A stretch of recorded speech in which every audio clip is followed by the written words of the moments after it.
Welcome, everyone. Today we're diving into the really beautiful childhood story of a boy named Mukunda. It's one of those tales that makes you feel like the world is just brimming with this hidden magic, you know? And that maybe, just maybe, the strongest power we have is love.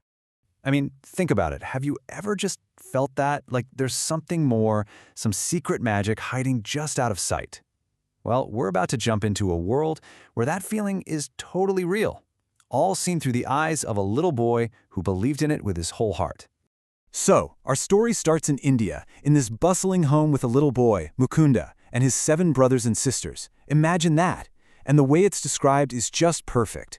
A perfect parental harmony was the calm center for the revolving tumult of 8 young lives. Wow, that really paints a picture of the kind of place he grew up in, doesn't it? Yeah, so this wasn't just some chaotic house. It was this sanctuary of love and balance. Kind of like a garden where his sense of wonder really started to bloom. And his parents, they were the absolute heart of it all. You had his father, who was very kind, very serious, and really guided by his intellect. And then you had his mother, who was called a queen of hearts. Her whole approach was teaching through love. And together, they created this incredible, nurturing balance for the whole family. And check this out. This was a daily ritual for them. The kids would get all dressed up in the afternoon just to welcome their father home from the railway. It wasn't a chore, right? It was this little ceremony, just a simple daily act of love and respect that shows you how deep those values ran in their family. Okay, so it was in these quiet moments, these little family rituals, that the first seeds of what you could call everyday magic really started to sprout for young Mukunda.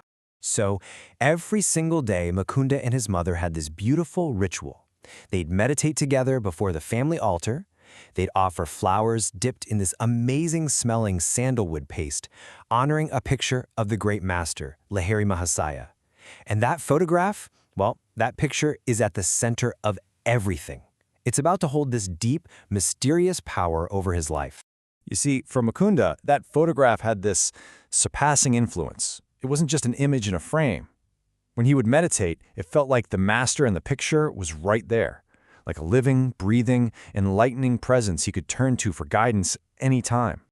All right, so now we're going to see how this quiet, personal faith starts to blossom into these incredible miracles, things that really defy any logical explanation.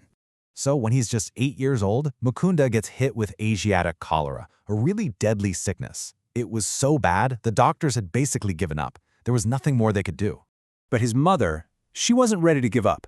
In this incredible moment of pure faith, she told him to look at that photograph on the wall. Bow to him mentally, she said. If you really show your devotion, your life will be spared. She knew he was too weak to even move, but she just urged him to pray with everything he had. And he did. He looked at the picture, and suddenly this blinding light just filled the entire room, enveloping his body. And just like that, he was healed. Instantly, the sickness was gone. But here's the really amazing part. His mother saw the light too. This wasn't just in his head. It was a shared miracle. Okay, so fast forward a little bit. Mukunda is on a balcony with his sister Uma, and his faith gets this playful little challenge. He tells her that the Divine Mother gives him anything he asks for. And his sister, like any older sibling would, just laughs and says, "Oh yeah? I suppose she would give you those 2 kites?" pointing way up in the sky. So what happens? It's kind of amazing. First, Uma doubts him. Then, Mukunda just quietly starts to pray. He's really focused. And then, the wind conspires. No joke. The first kite's string gets cut somehow, and it just floats right over to them. And get this, a cactus plant nearby catches the string, delivering the kite right into his hands.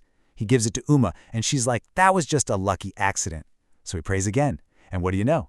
The second kite does the exact same thing, caught by the exact same cactus. His sister was totally speechless. You can imagine. So these miracles, right, the healing, the kites, they showed Mukunda that this powerful, loving magic was real, that it existed out in the world. But he was about to find out that there was an even greater magic, a brilliant light waiting right inside of him. It happened one morning. He was just sitting quietly on his bed, and this really deep question just pops into his head. What is behind the darkness of closed eyes? And the answer he got, well, it was nothing short of astonishing. He had this incredible, rapturous vision. An immense flash of light appeared behind his closed eyes. And on that light, like on a movie screen, he saw these divine shapes of saints meditating. A celestial voice told him, "We are the Himalayan yogis."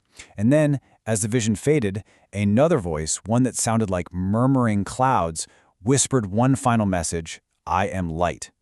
You can imagine, that experience left him with this permanent sense of inspiration.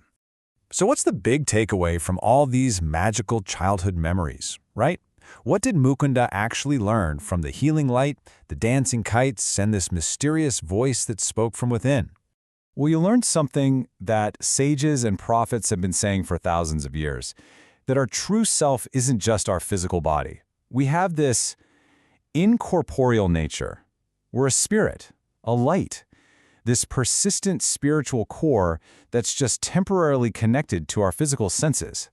And that, really, brings us to the ultimate lesson of his story. The greatest magic, the most incredible light of all, is the joy we can find inside our own hearts.